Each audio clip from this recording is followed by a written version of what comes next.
Everyone, welcome back to the channel. और आज इस वीडियो में हम डिस्कस करने वाले हैं आपका जो नेक्स्ट टॉपिक है यूनिट नंबर 2 का, दैट इज पैरासिटोलॉजी। ठीक है, तो पैरासिटोलॉजी हम डिस्कस करेंगे और इसमें हम डिस्कस करेंगे कि पैरासिटोलॉजी के चीज मतलब अंदर कौन कौन सी ऑर्गेनिजम्स इन्वॉल्व हैं, उनसे क्या क्या हमें कौन कौन सी डिजीजेस हमें होती हैं, उनका ट्रीटमेंट कैसे है, या हम कौन से साइन सिम्टम्स देखेंगे, या हम उसको कैसे प्रिवेंट कर सकते हैं। ये सारी चीजें हम इस टॉपिक में डिस्कस करेंगे। ठीक है, और मेजरली हम बात करेंगे माइक्रोलॉजी के बेसिस पर। ठीक है, कि जैसे आपका जो पैरासिटोलॉजी है माइक्रोबायोलॉजी में क्यों पढ़ रहा है। ठीक है, उस एस्पेक्ट में बात करेंगे। तो शुरू करते हैं टॉपिक। तो टॉपिक शुरू करने से पहले बात करते हैं पैरासिटोलॉजी की। तो पैरासिटोलॉजी का मैं एक बेसिक डेफिनेशन अगर बताऊं तो पैरासिटोलॉजी वो ब्रांच ऑफ साइंस होती है, या आप कह सकते हो एक ब्रांच होती है जिसमें पैरासाइट्स के ऊपर स्टडी होती है, उनके फॉर्म ऑफ कंडीशन के ऊपर स्टडी होती है, या आप कह सकते हो कि उनसे होने वाली जो डिजीजेस हैं, ठीक है, उसके बारे में स्टडी करते हैं। मतलब क्या क्या हमें सिम्टम्स दिखेंगे, क्या क्या डायग्नोसिस होती है, कैसे हम उसको ट्रीट करेंगे, मेजरली इन ह्यूमंस। ठीक है, दैट इज पैरासिटोलॉजी। अब बात करते हैं पैरासिटोलॉजी का जो कंटेंट है। तो यहाँ पे जो पैरासिटोलॉजी के अंदर हमारा पहला चीज आता है वो होता है पैरासाइट्स। मेजरली पैरासाइट्स पे बात करते हैं हम। तो पैरासाइट्स के बारे में डिस्कस करते हैं। तो पैरासाइट्स क्या होते हैं? एक ऑर्गेनिज्म होते हैं जो कि होस्ट की बॉडी पर मतलब ऑन या फिर इन, ठीक है, मतलब या तो होस्ट की बॉडी के अंदर होते हैं या फिर ऑन द बॉडी होते हैं। ऑन द बॉडी मतलब मान लीजिए हमारी होल बॉडी है, तो अगर वो हमारे अंदर प्रेजेंट है, मान लीजिए आपके इंटेस्टाइन में, मान लीजिए आपके अदर वाइटल ऑर्गन्स के अंदर कहीं अगर हैं, परसिस्ट कर रहे हैं ऐसे, तो इनसाइड दी बॉडी। और ऑन दी बॉडी का मतलब है कि आपके बॉडी सरफेस पर प्रेजेंट है, लाइक आपके ओरल पर, ठीक है, आपके स्कैल्प पर, आपके नेल्स पर, ऐसा कुछ अगर ऐसा है लाइक एग्जाम्पल, ठीक है, outer of the body parts, ठीक है, तो वहां प्रेजेंट है, तो that is on the host body. Host कौन है? हम लोग है, या मतलब ह्यूमंस की बेसिस पे बात कर रहे हैं या ह्यूमन के एस्पेक्ट में बात कर रहे हैं, तो होस्ट कौन है? हम। ठीक है, तो parasites are organism that live in और on host body for nourishment and growth. अब पैरासाइट क्यों रहते हैं? ताकि उन्हें प्रॉपरली नरिशमेंट मिल सके और उनकी ग्रोथ हो सके। मतलब वो होस्ट के अंदर इसीलिए रहे ताकि वो प्रॉपरली अपनी ग्रोथ कर सके और उन्हें होस्ट की बॉडी से नरिशमेंट मिलता रहे। दैट इज आपका मींस पैरासाइट्स। ठीक है, तो parasites are organism that lives in और on the host body for nourishment and growth.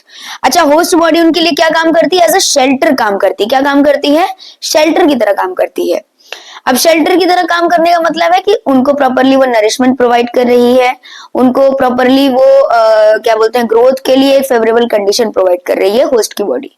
ठीक है, इसीलिए वो अपना शेल्टर मानते हैं होस्ट की बॉडी को। ठीक है, माइक्रोस्कोपिक होते हैं और मैक्रोस्कोपिक होते हैं। They can be in microscopic और मैक्रोस्कोपिक। माइक्रोस्कोपिक मतलब छोटे, ठीक है, छोटे, लाइक हम कह सकते हो कि माइक्रोस्कोप के थ्रू हम उनको विजुअलाइज कर सकते हैं। और मैक्रोस्कोपिक मतलब बड़े, जो हम इजिली नेकेड आई से देख सकते हैं। ठीक है, एग्जाम्पल के तौर पे जैसे माइक्रोस्कोपिक का एंटामीबा हिस्टोलिटिका, और माइक्रोस्कोपिक में लाइस। ठीक है, एंटामीबा मतलब अमीबा आपका, और लाइस मीन्स आपके जो स्कैल्प पर होते हैं, लाइसिंग, ठीक है, जुएं, दैट इज। ठीक है, अब आगे बात करते हैं आपका कि अगर हम बात करें डिफरेंशिएशन की, तो नॉर्मली जो हमारे पैरासाइट्स हैं वो दो टाइप्स में डिस्क्राइब किए गए हैं, या आप कह सकते हो डिफरेंशिएट किए गए हैं। पहला है आपका एक्टोपैरासाइट। एक्टो मतलब आउट ऑफ द बॉडी, जैसे हमने बात करी कि इनसाइड में नहीं प्रेजेंट है, ये बाहर की तरफ प्रेजेंट है, हमारे स्कैल्प पर, हमारे ओरल एरिया पर, हमारे ईयर्स में, या अदर बॉडी पार्ट्स पर, जो आउटर मींस एनवायरमेंट पे आप कह सकते हो कनेक्टेड है। ठीक है, पैरासाइट्स लिविंग ऑन और आउटसाइड ऑफ द बॉडी। ठीक है, फिर दूसरा होता है एंडोपैरासाइट, मतलब living inside the host body. जैसे बेस्ट एग्जांपल आपका एंटामीबा, जो आपके इंटेस्टाइनल एरिया में रहता है। ठीक है, दैट इज आपका एंडोपैरासाइट, मतलब जो इनसाइड में है, inside the body. Parasite use different mechanism for nourishment. अच्छा, इनका जो नरिशमेंट का जो मैकेनिज्म है वो अलग अलग है, लाइक अलग अलग मैकेनिज्म्स यूज करते हैं। जैसे आपका सकर्स क्या करते हैं? ब्लड सक कर रहे हैं या न्यूट्रिएंट सक कर रहे हैं, जैसे आपका लाइस हो गए। हुकर्स कौन होते हैं? जो अटैच्ड हो जाते हैं। एक हुक मींस हुक की तरह क्या करते हैं? ये लॉक कर लेते हैं आपके सर्टेन एरिया को, और वहां पे वो अटैच होते हैं और वहां से फिर वो नरिशमेंट गेन करते हैं। देन रेजिस्टेंट टू एंजाइम, जैसे आपके इंटेस्टाइनल एरिया में है लेकिन इन पे एंजाइम्स का असर नहीं होता है, ठीक है, आपके जीआई ट्रैक्ट में जो एंजाइम्स प्रेजेंट उन पे असर नहीं होता, वो रेजिस्टेंस है। Then capacity to multiply in large number, इनका लाइक होता है कि हम बहुत लार्ज नंबर पे मल्टीप्लाई कर लेते हैं, लाइक एक कॉलोनी फॉर्म कर लेते हैं, उसकी वजह से क्या होता है, अगर कोई इम्पैक्ट पड़ता भी है बॉडी के डिफेंस मैकेनिज्म के थ्रू, लाइक आपका एंटीबॉडी रिएक्शंस हो गए, आपका माइक्रोफेजिंग हो गया, ठीक है, फैगोसाइटोसिस, बहुत सारी चीजें, अगर होगा भी तो वो कुछ को मार पाएंगे लेकिन बाकी तो बचेंगे, लेकिन जो बच रहे हैं वो फिर अपनी एक कॉलोनी बना रहे हैं, तो लार्ज नंबर ऑफ प्रोडक्शन भी कहीं ना कहीं इफेक्ट करता है। अब रिलेशनशिप अगर हम देखें पैरासाइट और होस्ट के बीच में, लाइक जो बोलते हैं ना कि पैरासाइट और होस्ट के बीच में एक रिलेशन फॉर्म हो रहा है कि होस्ट की बॉडी पर पैरासाइट रह रहे हैं और एक सर्टेन एनवायरनमेंट वो क्रिएट करके प्रॉपरली होस्ट से न्यूट्रिएंट गेन कर रहे हैं, तो इसको बोलते हैं पैरासिटिज्म। क्या बोलते हैं? पैरासिटिज्म, ठीक है। Parasitism is the relationship between parasite and host, ठीक है। पैरासिटिज्म का अगर मेजरली डेफिनेशन देखें तो क्या है, situation where parasite is benefited from host and completely lives on host body for nourishment. इसका मतलब क्या है कि जो पैरासाइट्स हैं वो होस्ट के अंदर आराम से रह रहे हैं, ठीक है, और उसी के अंदर, होस्ट के अंदर या ऊपर प्रॉपरली अपना एक फेवरेबल कंडीशन बना रहे हैं, ठीक है, वो बना रहे हैं और उसके थ्रू क्या नरिशमेंट गेन कर रहे हैं, क्या कर रहे हैं, नरिशमेंट गेन कर रहे हैं, ठीक है, ये हो गया। अब एक चीज और, मैं इसमें बहुत कॉमन सी चीज है जो आपको हमेशा याद रखनी है कि पैरासिटिज्म में कभी भी आपका जो होस्ट होता है वो बेनिफिटेड नहीं होता है, होस्ट को हमेशा हार्म होता है। वो आपका कह सकते हो कि इंजरी हो सकती है, ठीक है, कोई भी डिजीज हो सकती है, ठीक है, कोई भी एंटीबॉडी सेंसिटिविटी रिएक्शन हो सकता है, ठीक है, कोई भी क्या बोलते हैं क्या बोलते हैं मल फंक्शनिंग हो सकती है, ठीक है, कोई भी कंडीशन अराइज होगी, लेकिन वो हमेशा जो पैरासाइट प्रेजेंट है होस्ट के पास या होस्ट के अंदर, वो आपका होस्ट को कोई इंजरी या कह सकते हो कोई तरीके का हार्म, डिजीज कॉज करेगा, हमेशा हार्मफुल होता है, ठीक है। पैरासिटिज्म में हमेशा जो पैरासाइट है वो होस्ट को हार्म करता है, कभी भी होस्ट को बेनिफिट नहीं होता है, ठीक है। Host is always harmed by parasite. अब आगे बढ़ने से पैरासिटोलॉजी, तो हमने बात की थी क्या होता है, तो parasitology is a branch of science that deals with the study of medically important parasites, सारे नहीं, जो मेडिकली मतलब जो डिजीज कॉज कर रहे हैं या जिनसे हमें कोई बेनिफिट है, लाइक हम कहीं उनको यूज कर रहे हैं कमर्शियल लेवल पर, ऐसा कुछ, ठीक है, जो मेडिकली इंपॉर्टेंट है, मेजरली जो प्रोड्यूस करते हैं डिजीज को। आइडेंटिफिकेशन करना होता है, पैरासिटोलॉजी में क्या करते हैं, हम उनका आइडेंटिफिकेशन करते हैं, उनके प्रिवेंटिव मेजर्स देखते हैं, कैसे हम उनको प्रिवेंट कर सकते हैं ताकि वो डिजीज ना कॉज करें, और फिर अगर कॉज कर रहे हैं तो उनका ट्रीटमेंट कैसे हम करेंगे, ठीक है, दैट इज आपका मेडिकल पैरासिटोलॉजी, ठीक है। अब बात करते हैं होस्ट की, जैसे हम यहाँ दो चीज के बारे में मेजरली बात कर रहे हैं, एक है आपका होस्ट के बारे में हम बात कर रहे हैं और दूसरा है हम आपका पैरासाइट्स के बारे में बात कर रहे हैं। तो पैरासाइट तो मेन है, उसके बारे में तो हम डिटेल में डिस्कस करेंगे, लेकिन अब होस्ट के बारे में पहले पढ़ लेते हैं। होस्ट क्या होते हैं आपके? होस्ट होते हैं जो शेल्टर प्रोवाइड करते हैं, क्या है, शेल्टर प्रोवाइड करते हैं, किसको, पैरासाइट्स को, किसको प्रोवाइड करते हैं, पैरासाइट्स को, ठीक है, तो वो हो गए आपके होस्ट। अब होस्ट का भी डिफरेंट टाइप्स है, मतलब अलग अलग टाइप के होस्ट प्रेजेंट होते हैं एनवायरनमेंट में। पहला हम बात करते हैं होस्ट का, है डेफिनेट होस्ट। डेफिनेटिव होस्ट क्या होता है? डेफिनेटिव होस्ट वो होते हैं जो होस्ट की बॉडी को यूज करते हैं लेकिन अपना अडल्ट फेज या सेक्सुअल स्टेज को कंप्लीट करने के लिए। डेफिनेटिव होस्ट क्या होते हैं? जिसमें पैरासाइट्स जो होते हैं वो होस्ट की बॉडी को क्या करेंगे, यूज करेंगे ताकि वो अपनी सेक्सुअल स्टेज को या अडल्ट फेज ऑफ लाइफ को कंप्लीट कर सके। एग्जाम्पल के तौर पे अगर मैं बात करूं तो आपका क्या है, एस्चेरिया कोलाई है, हेलमिंथीज जितने भी हैं आपके प्रेजेंट हैं वो, ठीक है, वो आपके मेजरली डेफिनेट होस्ट को क्या करते हैं, टारगेट करते हैं ताकि वो अपनी लाइफ साइकिल को कंप्लीट कर सकते हैं, अडल्ट लाइफ साइकिल को, ठीक है।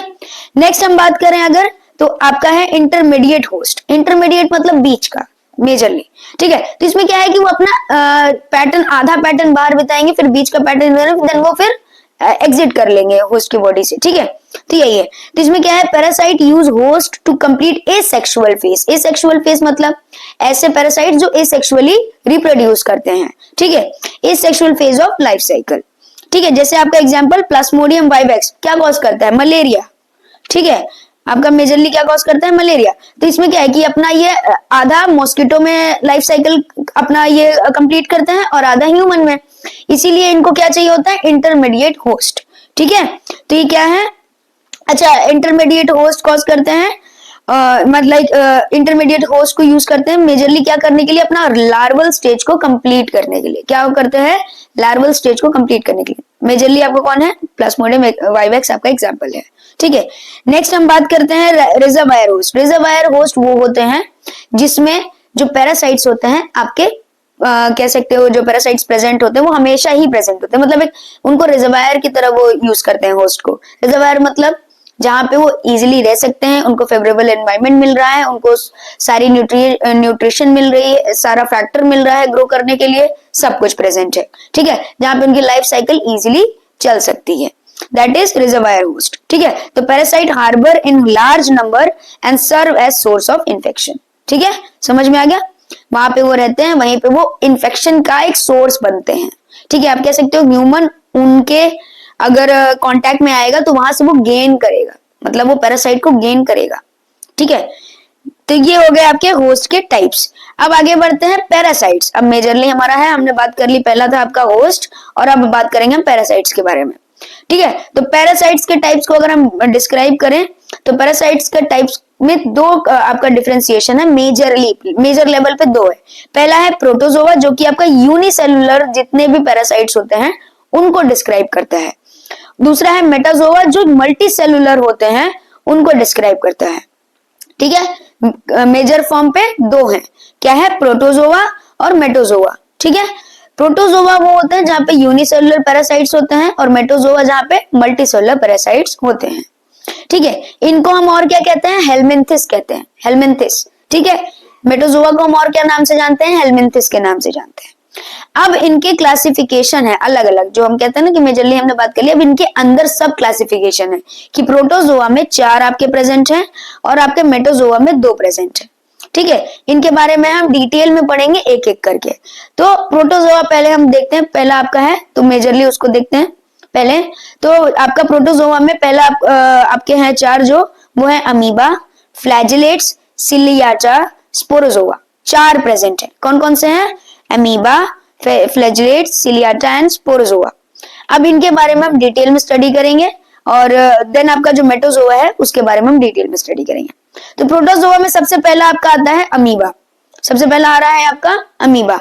अब अमीबा के अंदर 2 टाइप है, मतलब अमीबा 2 टाइप्स में हमें देखने को मिलते हैं पैरासाइट्स में, ठीक है, ठीक है। तो अमीबा पैरासाइट आपके जो हैं वो 2 टाइप के हैं, कौन कौन से, अमीबा हिस्टोलिटिका और अमीबा जिंजिवालिस, ठीक है। जिंजिवालिस आपका सेकंड टाइप है। तो आपका जो पहला टाइप है अमीबा हिस्टोलिटिका, इसके बारे में डिस्कस करें। तो अमीबा हिस्टोलिटिका की अगर हम लाइक इंट्रोडक्शन फेज या आप कह सकते हो फीचर्स की बात करें तो वो है क्या है, अमीबा हिस्टोलिटिका एक फॉर्म ऑफ क्या बोल सकते हो कि आपका मेजरली एक फॉर्म ऑफ प्रोटोजोआ है, ठीक है, एक मींस कह सकते हो सब क्लासिफिकेशन ऑफ प्रोटोजोआ है, प्रोटोजोआ का ही टाइप है, ठीक है, जिसके अंदर अमीबा आता है और अमीबा का भी ये सब क्लासिफिकेशन है, ठीक है, एंटी अमीबा हिस्टोलिटिका, ठीक। तो जो आपका अमीबा हिस्टोलिटिका है उसमें आप बात करें फीचर्स की तो ये ट्रॉपिकल और सब ट्रॉपिकल रीजन में प्रेजेंट होता है, मतलब मेजरली फाउंड होते हैं ये ट्रॉपिकल और जो ट्रॉपिकल रीजन होते हैं इंडिया में, यहाँ ये वहां ये हमें इजिली देखने को मिलते हैं या इनसे होने वाली डिजीजेस देखने को मिलती हैं। अब क्या क्या कॉज करते हैं उसके बारे में बात करें तो पहला है आपका diarrhoea, then dysentery and then liver abscess, ठीक है। क्या क्या कॉज करते हैं, डायरिया कॉज करते हैं, डाइसेंट्री एंड लीवर एब्सिस, और ये तीनों कॉज करते हैं ह्यूमंस में, ठीक है, ह्यूमन में 3 कंडीशन।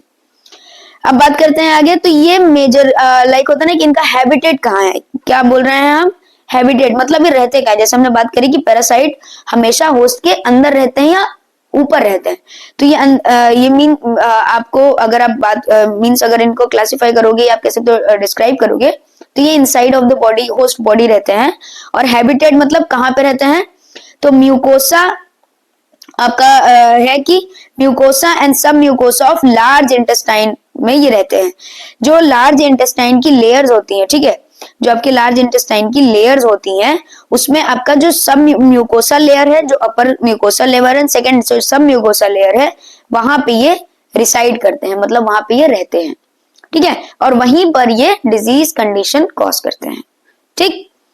अब ये दो टाइप में डिजीज कंडीशन कॉज करते हैं, वो हम देखते हैं।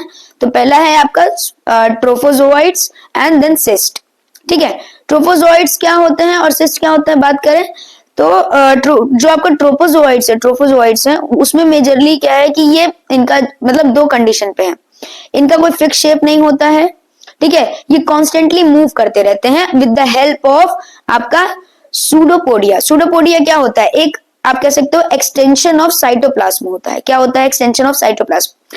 अब जैसे मैं बात करूं अमीबा, जैसे अगर ये फूड है तो अमीबा जब मूव करता है, तो आपने पढ़ा होगा ये, ठीक है, अमीबा जब मूव करता है फूड को गेन करने के लिए तो क्या करता है, धीरे धीरे मूव करेगा, देन अपने ये साइटोप्लाज्म को ऐसे बढ़ा के ये फूड को कैप्चर करता है, ये आपने पढ़ा है साइकिल, ठीक है।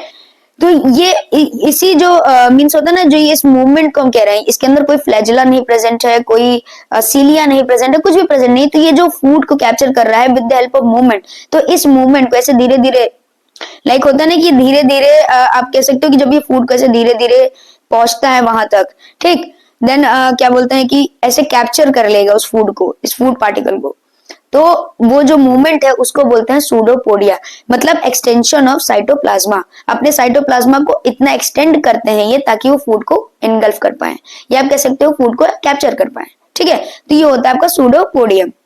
अब बात करते हैं कि लाइक जैसे हम ट्रोफोजोइट्स पे बात कर रहे हैं, तो यहाँ पे इनका कोई फिक्स शेप नहीं होता है ट्रोफोजोइट्स का। दूसरा एक कॉन्स्टेंटली मूव करते रहते हैं सूडोपोडिया के थ्रू, ठीक है। साइज की अगर मैं बात करूं तो ट्रोपोजोइट जो होता है आपके 20 to 30 नैनोमीटर आपका साइज इनमें हमें देखने को मिलता है, ठीक है। अब बात करते हैं जो दूसरा फॉर्म है सिस्ट वाला, तो इसमें प्रीसिस्टिक स्टेज होता है पहले, प्रीसिस्टिक स्टेज में ये यही होते हैं। ट्रोफोजोइट्स का जो कहते हो सिस्ट बनने के पहले जो स्टेज होता है उसको हम बोलते हैं प्रीसिस्टिक स्टेज, जिसको हम माइन्यूटा फॉर्म कहते हैं। क्या कहते हैं, माइन्यूटा फॉर्म कहते हैं, ठीक है।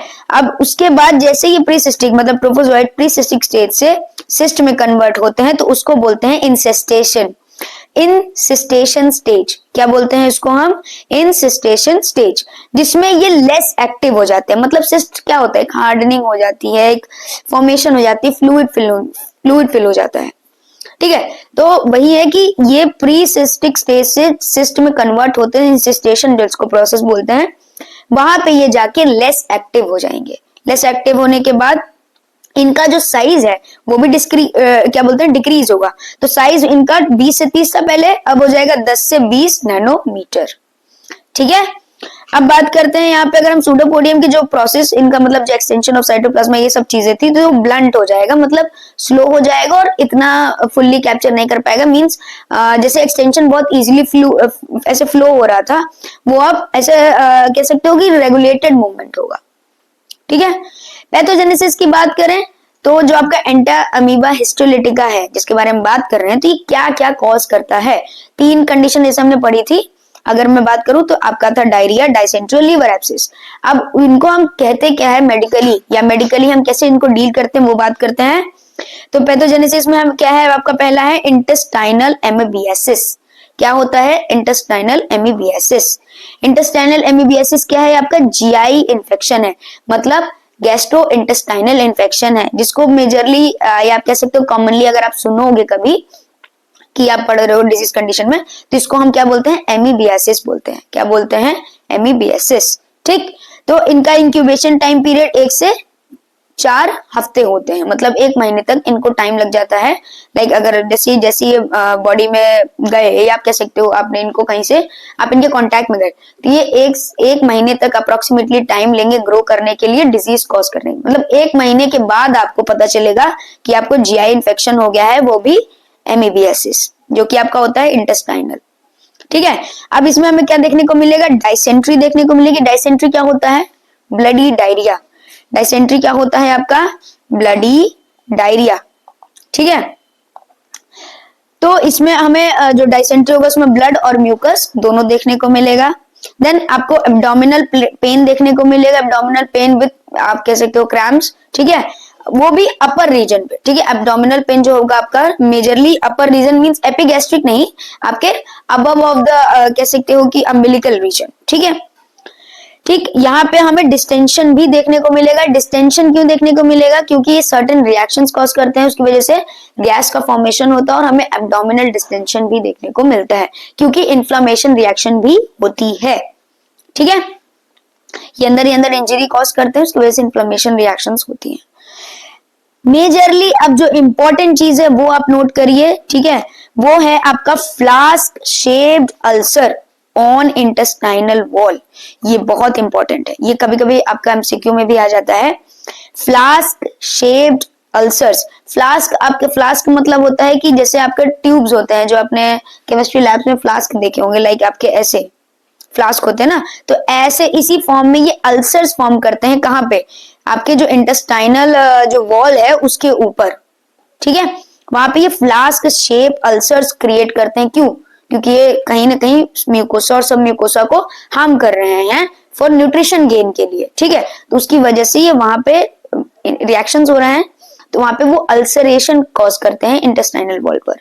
और अगर इंटेस्टाइनल पे भी अगर मैं स्पेसिफिक रीजन आपको बताऊं, वैसे ये इतना वो नहीं है, इंपॉर्टेंट नहीं है, लेकिन आपको पता होना चाहिए इलियोकेकल और आपका सिग्मोइड रेक्टल, ये जो रीजन है आपका इंटेस्टाइनल एरिया का, वहां पे ये मेजरली कॉज करते हैं, ठीक है। और ये क्यों होता है? जैसे मैंने बताया ना, ये इन्वेजन मतलब आपके डिजीज कंडीशन आपके म्यूकोसा सब म्यूकोसा में कॉज कर रहे हैं, तो वही सब म्यूकोसा इन्वेजन होता है।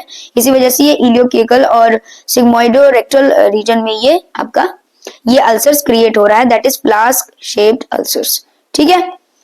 नेक्स्ट बात करते हैं, तो ये जैसे आपका जो इंटेस्टाइनल एमीबियासिस ये कॉज कर रहे थे, उसके बाद जब एमीबियासिस जो आपका ये जीआई एमीबियासिस है ये सीवियर हो जाएगा, सीवियर मतलब सर्टेन स्टेज मतलब सर्टेन लेवल के पार हो जाएगा, आपने मान लीजिए ट्रीटमेंट नहीं कराया, ठीक है, ये जैसे ही सीवियर होगा तो सीवियर फॉर्म पे हमें क्या देखने को मिलेगा? Extra intestinal amoebiasis. Extra intestinal amoebiasis आप नाम से ही देख सकते हो, मतलब इंटेस्टाइनल के बाहर एक्स्ट्रा में, ठीक है। तो इसमें अब मेनली क्या होगा? ये ब्लड स्ट्रीम इन्फेक्शन कॉज करते हैं, मतलब इंटेस्टाइनल के म्यूकोसल लेयर को ये डैमेज कर चुके हैं और वहां से अब ये ब्लड स्ट्रीम या ब्लड सर्कुलेशन में जा चुके हैं और अब ये ब्लड स्ट्रीम इन्फेक्शन कॉज कर रहे हैं, ठीक है। ब्लड स्ट्रीम इन्फेक्शन कॉज जब ये करते हैं तो आपका मेजरली जो कह सकते हो कि ब्लड का जो सर्कुलेशन हो रहा है ओवरऑल होल बॉडी हो रहा है, तो ये अदर ऑर्गन को भी इंपैक्ट करेंगे, ठीक है। तो अदर ऑर्गन में भी आपका मेजरली किसको इंपैक्ट करते हैं? लीवर को, लीवर को इंपैक्ट करेंगे। वहां पे हमें देखने को मिलेगा लीवर एब्सेस। लीवर एब्सेस मतलब pus formation into liver cells, ठीक है, जो आपके लीवर में हेपेटिक सेल्स हैं वहां पे ये एब्सेस क्रिएट करते हैं, ठीक है। उसको हम बोलते हैं एमीबिक हेपेटाइटिस। क्या बोलते हैं? एमीबिक हेपेटाइटिस, मतलब लीवर का इन्फेक्शन और वहां पे ये एब्सेस फॉर्म कर रहे हैं, मतलब पस का फॉर्मेशन कर रहे हैं, ठीक है। मेजरली होता है ब्लड स्ट्रीम इन्फेक्शन के थ्रू, मतलब ब्लड का सर्कुलेशन होल बॉडी में जा रहा है, उसकी वजह से ये लीवर तक जा रहे हैं और लीवर को इम्पैक्ट कर रहे हैं। और ऐसा नहीं सिर्फ लीवर को इम्पैक्ट करते हैं, अदर ऑर्गन्स को भी मतलब कॉज करते हैं, जैसे आपका हो गया ब्रेन, स्प्लीन, लंग्स, इन सबको मेजरली इम्पैक्ट करते हैं, ठीक है। ये एक फेटल कंडीशन होती है, मतलब मैंने बताया था ना सीवियरिटी, फेटल कंडीशन मतलब जानलेवा, फेटल मींस जानलेवा। अब साइन एंड सिम्टम्स अगर मैं बात करूं कि हमें क्या देखने को मिलता है कि लाइक जैसे ये एक्स्ट्रा इंटेस्टाइनल अगर कॉज हो गया है या इंटेस्टाइनल एमीबियासिस कॉज हो गया, तो उसमें हमें मेजरली क्या देखने को मिल रहा था? आपका dysentery, abdominal pain, distension and आपका क्या बोलते हैं ये क्या बोलते हैं पेन, ठीक है, एब्डोमिनल पेन। तो अब अदर जो कंडीशंस हमें देखने को मिलेंगे वो है आपका पुअर एपेटाइट विद डिस्टेंशन, ठीक है, मतलब भूख नहीं लगेगी, of course feelings of feel, मतलब पर्सन ऐसा लगेगा कि पहले से पेट भरा हुआ है, ठीक है। पुअर एपेटाइट, हेडेक होगा, ठीक है, वेट लॉस होगा, अब इंसान नहीं खाएगा तो वेट लॉस होगा। लोकल टेंडरनेस देखने को मिलेगी, क्यों? क्योंकि ब्लड स्ट्रीम इन्फेक्शन कॉज हो रहा है, ठीक है।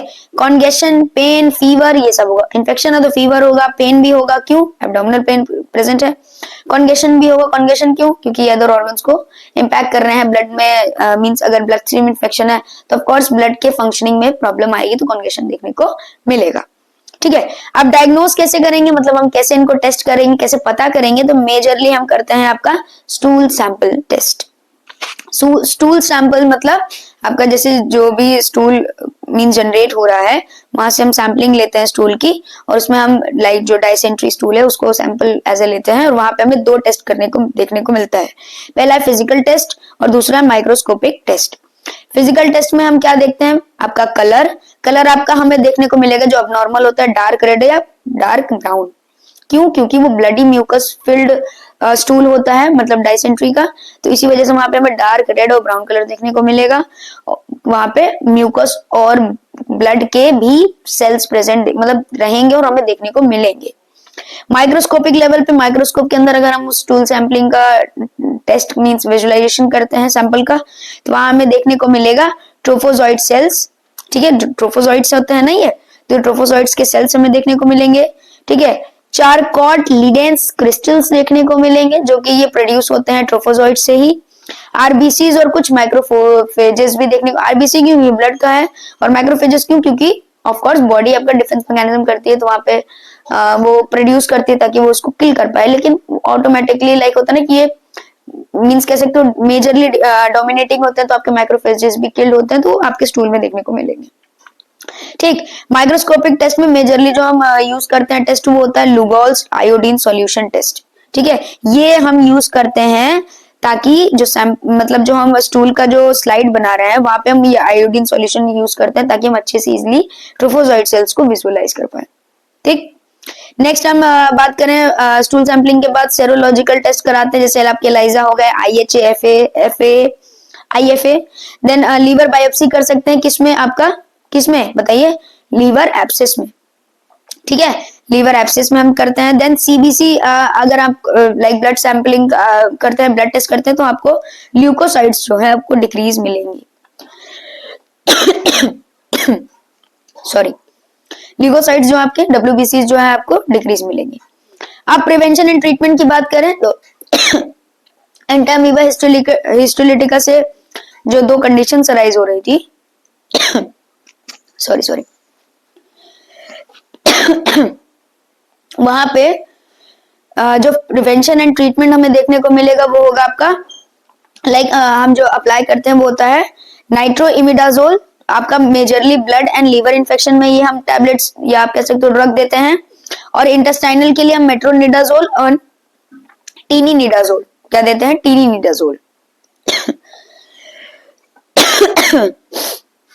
ठीक है, देन बात करते हैं आपके सेकेंड टाइप की, अमीबा के जो सेकेंड टाइप उसके बारे में बात करें तो एंटामीबा जिंजिवालिस आपका तो जिंजिवालिस में आपका मेजरली जो जिंजिवालिस कंडीशन है वो होता है जिंजिवाइटिस। आपने सुना होगा जिंजिवाइटिस। जिंजिवाइटिस जो होती है आपकी टीथ की इन्फेक्शन होती है, एक होती है क्या होता है? टीथ इन्फेक्शन होता है। ठीक है, तो ये उसी को रिफ्लेक्ट करता है कि एंटामीबा से कॉज होने वाला जिंजिवालिस होता है। ठीक है, इन्फेक्शन ऑफ टीथ। अगर बात करें इनके रिसाइडिंग की तो मतलब ये रहते तो डुओडेनम और जियोजेनम में है, लेकिन ये इफेक्ट या कह सकते हो जो प्रॉब्लम कॉज कर रहे हैं या डिजीज जो कॉज कर रहे हैं वो आपके डुओडेनम सॉरी वो आपके टीथ पर कर रहे हैं, जिसको हम बोलते हैं पायरिया एल्वियोलारिस। ठीक है, पायरिया एल्वियोलारिस, पायरिया आप सबको पता है, एल्वियोलारिस मतलब एक सर्टेन कंडीशन क्रिएट कर रहे हैं। ठीक है, तो पायरिया एल्वियोलारिस कर रहे हैं टीथ इन्फेक्शन। ठीक, साइज की बात करें तो 5 से 30 नैनोमीटर इनका साइज होता है एंटामीबा जिंजिवालिस का, और ये ट्रांसमिट होते हैं, ये आपको याद रखना है, आपके means close contact that is majorly kissing से। अगर लाइक जिनको पायरिया एल्वियोलारिस है तो वो इजीली कम्युनिकेट हो सकता है वाया किसिंग। ठीक है, इसका मेजरली कोई ट्रीटमेंट ऐसा है नहीं, फिक्स नहीं है एंटामीबा जिंजिवालिस का। जो जिंजिवाइटिस का ट्रीटमेंट है वही एप्लीकेबल होता है, लेकिन अगर बात करें तो हम इसको प्रॉपरली कह सकते हो कि ट्रीट कर सकते हैं या आप कह सकते हो प्रिवेंट कर सकते हो, तो वो है आपका माउथ हाइजीन से। ठीक है, so this is all about आपका पैरासीटो में जो आपका हम बात कर रहे थे कि टाइप्स में, तो हमने बात कर ली आपके पहले अमीबा के बारे में। अब जो आपका फ्लैजिलेट, सिलियाटन, स्पोरोजोआ और फिर आपके मेटोजोआ में जो आपके दो बच रहे हैं, ये सब ये 5 के 5 हम डिस्कस करेंगे आपके नेक्स्ट वीडियो में। तो इन सबको वहीं देखते हैं, और ये आपके जो फर्दर टॉपिक